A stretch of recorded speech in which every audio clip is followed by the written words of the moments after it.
Dios nos bendiga más. Saludos de la isla feliz, la isla de Aruba. Les habla el pastor José Mendoza de la Iglesia Cristiana de Aruba. Continuamos con la serie La historia bíblica de la redención Antiguo Testamento. Y hoy nos ocuparemos del episodio número 2. Hagamos al hombre.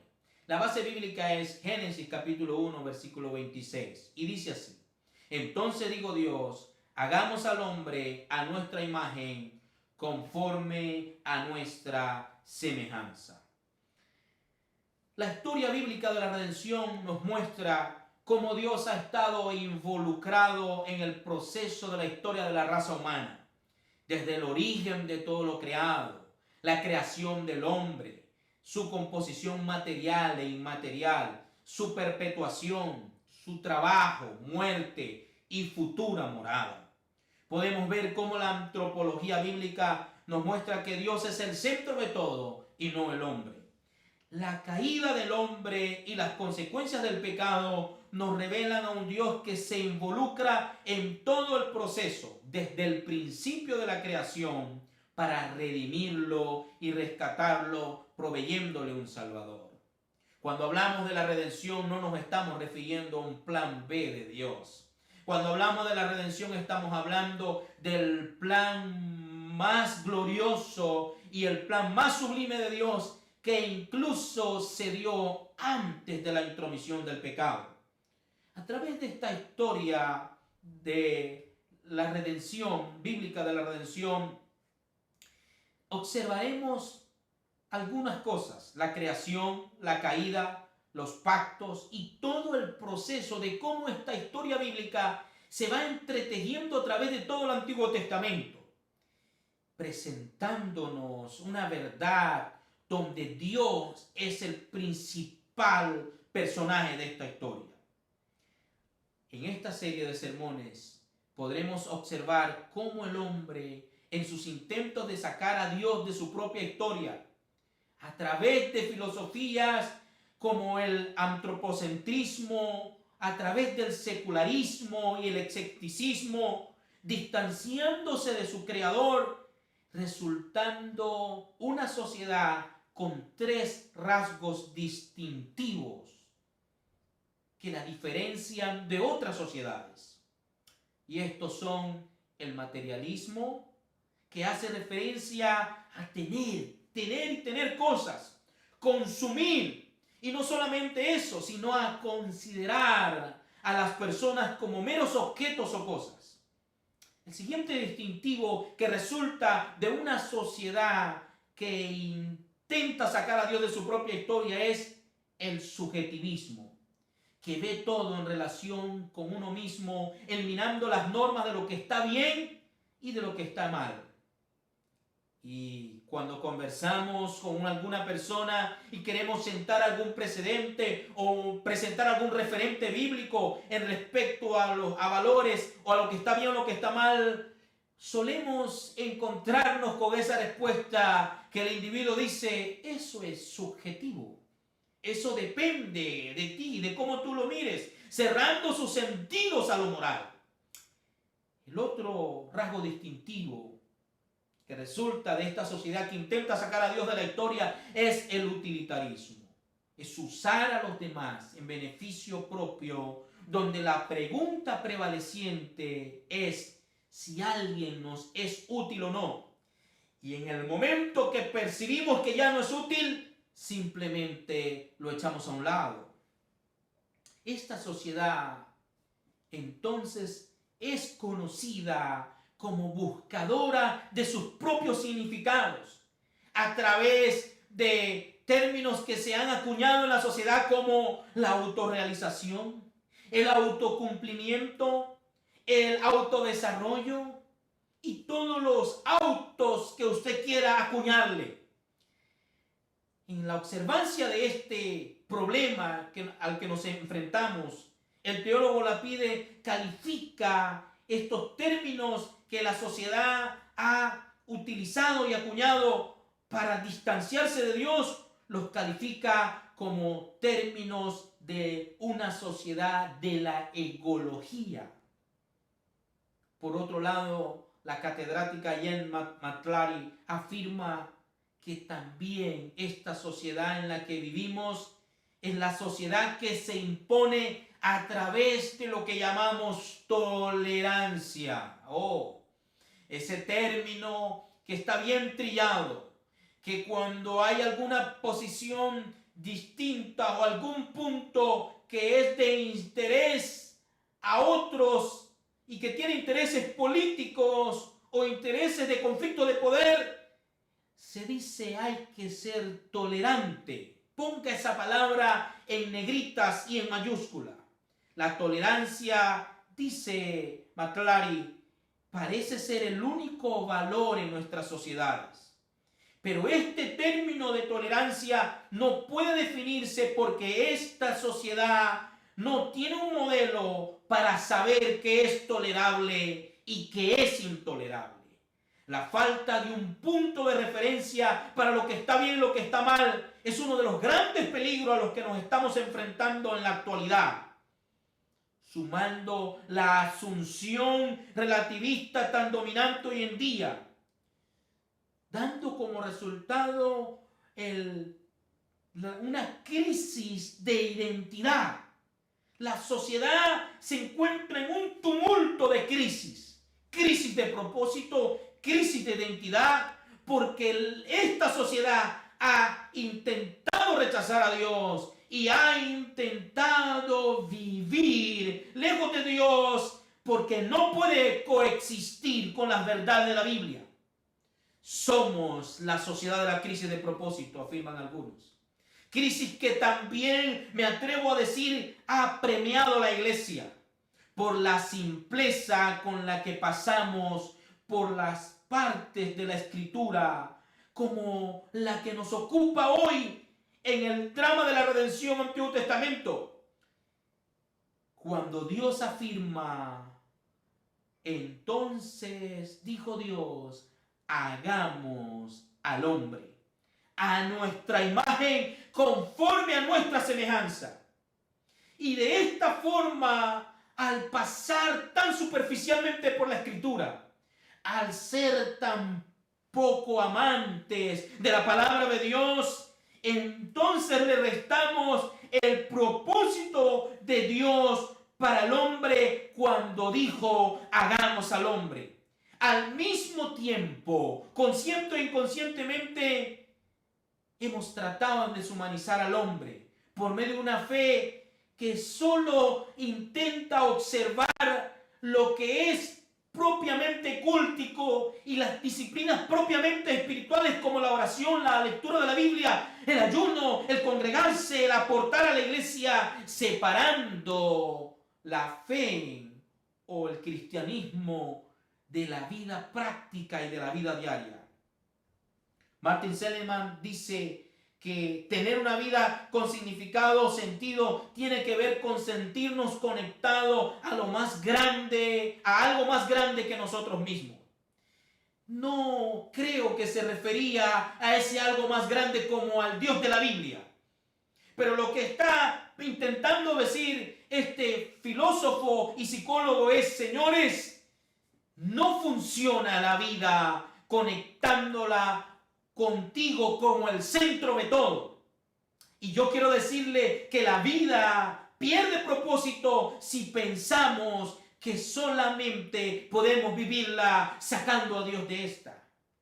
Querramos o no, ante la falta de hacer una presentación del Evangelio que también se ocupe de la vida diaria, de la cotidianidad, que se ocupe de la vida del individuo de una forma integral, querramos o no, al hacer este ejercicio, hemos dejado el tema del propósito de la vida y de aquello con lo que el ser humano se conecta en manos finalmente de filósofos y psicólogos. Y no tengo nada en contra de ellos. Muchos han hecho aportes significativos a la sociedad. Pero la antropología no bíblica es solo una penetración en los aspectos emotivos e intelectuales de la vida humana. Es decir, la antropología no bíblica solamente llega a la psique, mientras que la antropología bíblica penetra más profundamente en los reinos de la moral, lo espiritual y lo eterno. La antropología que no toma en cuenta la Biblia no le da a Dios ningún lugar en el origen del hombre, ni en su cuidado, ni en su destino. Me impactan las palabras del padre de la logoterapia y del análisis existencial, Viktor Frankl, que dice: lo teológico como una dimensión que trasciende la dimensión antropológica y por tanto también la psicoterapia en cuanto tal. Él considera que lo teológico trasciende la dimensión de la antropológica y también la psicoterapia en cuanto tal, puesto que la teología no puede pretender hacer la psicoterapia su hija, y la psicoterapia no puede pretender hacer una mezcla de la teología, puesto que la teología tiene un elemento importante y es el elemento de la fe y el reconocimiento del hombre como un ser moral dependiente de Dios. Entonces, nos encontramos ahora frente a este pasaje de la Escritura que estaré observando 3 puntos importantes. El primero, hagamos al hombre. ¿Y para qué el hombre? El segundo, ¿qué significa a nuestra imagen, conforme a nuestra semejanza? Y el tercero, el propósito del hombre. El hombre fue hecho para un propósito. Y es un acto de la gracia de Dios, de su propia voluntad. Y ese propósito del hombre y su conexión con todo lo que le rodea se encuentra en el verso 28 en adelante de Génesis capítulo 1, que algunos teólogos lo han considerado como pacto de la creación o pacto de gracia. Y en ese pacto Dios establece promesas y advertencias y establece límites y da mandamientos y ordenanzas. Y aquellas promesas de aquel pacto de creación y de obra van de la mano de advertencias como, por ejemplo, el día que comieres del árbol de la ciencia del bien y del mal, ciertamente morirás. Pero si no comes de él, vivirás. Estas declaraciones se pueden evidenciar que el hombre está en el huerto del Edén, pero no está sin ley. Que la ley no es algo que apareció con Moisés. Que Dios, antes de la intromisión del pecado, ya había establecido algunas leyes y marcado algunos límites y también consecuencias. Dios también le ordenó al hombre el disfrute del jardín, el esparcimiento, el estar con Eva, el compartir. Dice: de todo árbol del huerto podrás comer. Además, Dios le da a Adán la responsabilidad de nombrar los animales. Y esto es como el inicio de la ciencia. Es una rama de la ciencia que se encarga de la clasificación de las cosas. Pero además, algo curioso, y es algo que un gran sector de la comunidad de fe ha malinterpretado, y es que podemos ver que el concepto que tenemos con respecto al trabajo, al relacionarlo como parte de la maldición por el pecado, no es correcto. Porque Dios le dijo: soyugadla y labrad la tierra. Y se lo dijo antes de la intromisión del pecado. Entonces el trabajo no es la consecuencia del pecado. El trabajo es parte del plan de Dios como propósito de la vida del hombre, porque Dios también trabaja. Lo otro que vamos a analizar es qué significa a nuestra imagen conforme a nuestra semejanza. Ser a imagen de Dios. Ser conforme a su semejanza. Eso significa que el ser humano no es un ser amoral, es un ser moral. Que heredamos una naturaleza de Dios. Y que esa naturaleza que el hombre tiene lo diferencia de todos los animales, porque el hombre es un ser pensante. Es un hombre intelectual y moral. Es un ser racional, tiene voluntad. Puede elegir, puede decidir. No así los animales. No, ellos se mueven por instinto. Cuando ellos sienten la amenaza, responden con agresividad o huyen. Pero el hombre puede ante una amenaza elegir qué respuesta toma. Ser a su imagen incluye reflejar la gloria de Dios. Pablo afirma en la primera carta a los Corintios, capítulo 11, verso 7, y dice que el hombre es la imagen y gloria de Dios y que la mujer es la gloria del hombre. Ser a su imagen, entonces, en resumidas cuentas, decimos que ser a su imagen significa que poseemos personalidad. Eso es maravilloso. Lo último que tenemos acá es que el hombre es creado con un propósito. Y es una palabra que escuchamos mucho, propósito, propósito. Toda la maravilla de la creación, excluyendo al hombre, Dios la califica en el verso 25 del capítulo 1 de Génesis como buena. Pero al hacer al hombre con sus propias manos, se cambia el tono de lo que se viene hablando en ese relato de la creación. Los primeros 5 días y la primera parte del día 6, Dios dijo, hágase la luz. Dios dijo, sepárese el mar de la tierra. Dios empezó a decir cada cosa, y cada una de las cosas que Dios decía, sencillamente Él pronunciaba la palabra y las cosas se creaban. Pero cuando llegamos al 6º día, Él hace los animales con su palabra, Él los crea con su palabra. Pero cuando llegamos al hombre, Él dice, esto no es cualquier cosa. Vamos a hacer algo que la Biblia lo llama la corona de la creación, y dice Dios, hagamos al hombre. ¡Oh, eso es glorioso! La Trinidad de Dios se reunió, hicieron un meeting, una reunión, y dijeron, señores, hagamos al hombre. ¡Qué maravilloso! Y cuando Dios dice hagamos al hombre, entonces debemos entender por qué lo hace. Y lo primero que encontramos es que Dios lo hace para su gloria. El hombre fue hecho para ser un portador de la gloria de Dios. ¿Qué es la gloria de Dios? Es un reflejo de su carácter y de su personalidad. Ese término gloria ha sido mal interpretado y mal usado. Y algunos solamente lo conectan con movimientos y expresiones corporales de algún culto. Pero la gloria es el reflejo del carácter y la presencia de Dios. Cuando el hombre es puesto en el huerto del Edén, Dios lo pone y le da parámetros y lo pone para que le sirva y le obedezca. El hombre tiene la obligación moral de servir a lo que Dios establece. Pero cuando el hombre rehúsa obedecer a Dios, eligiendo autonomía y decidiendo por sí mismo, entonces pierde el propósito por el cual fue creado, que era para glorificar a Dios, para que fuera portador de la gloria de Dios, y termina añadiéndole despropósito a su existencia.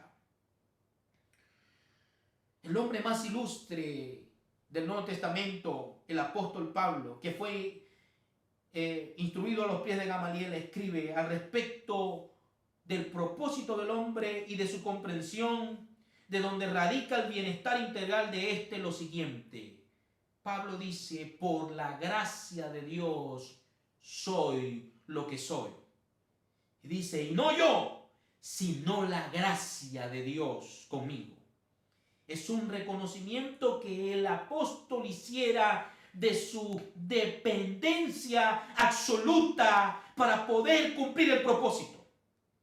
Ahora, esta palabra propósito, ya finalizando, este término utiliza el prefijo pro, que es poner delante o lo que está delante.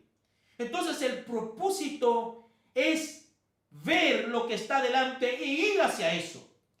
Si mi propósito es ir hacia una formación académica, lo pongo delante y se convierte en mi propósito graduarme, estudiar, formarme. Pero lo que la Biblia está hablando es de un propósito más trascendente, donde lo que el prefijo pro, que es poner delante, donde lo que se pone delante no es una satisfacción personal, no es un proyecto de vida, sino que lo que se pone delante es Dios mismo. Y al poner a Dios mismo delante, entonces esto le da propósito real a la existencia humana.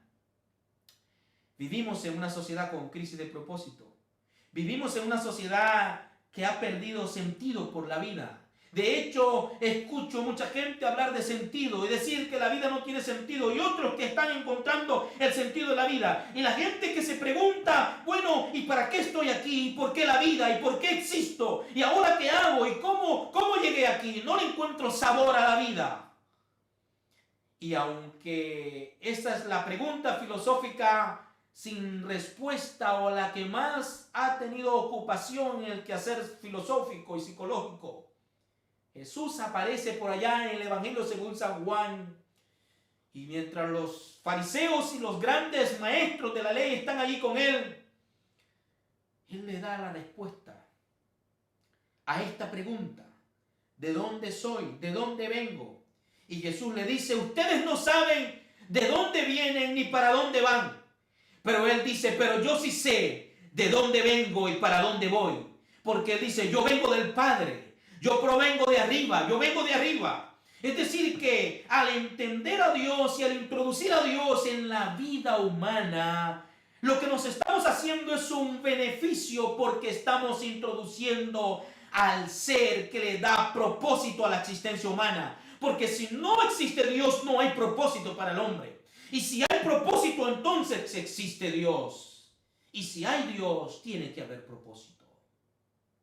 Por consecuente, escuchamos mucho hablar del sentido de vida, y el sentido es algo muy subjetivo, porque el sentido lo puede percibir un individuo distinto a como yo lo percibo. Pero la Biblia, al hablarnos de que Dios dijo: hagamos al hombre conforme a nuestra imagen y nuestra semejanza, Él vino para darle propósito a la existencia. Y al darle propósito a la existencia, permite que nos podamos conectar con los sentidos de la vida, pero no conectarnos solamente con un periodo de conexión que tiene que ver con la existencia terrena, como se ocupa la psicología y la filosofía de resolver el problema presente, sino que la Biblia, al darle propósito al individuo, al permitir que Dios entre en todo su desarrollo humano, entonces nos da un sentido que trasciende al mero sentido de la existencia humana, porque es un sentido que abarca lo eterno. Tengo propósito porque tengo a Dios.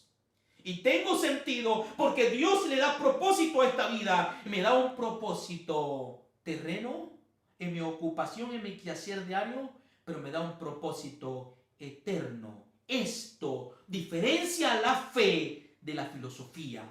Por eso dijo Dios: hagámoslo a nuestra imagen, en nuestra semejanza.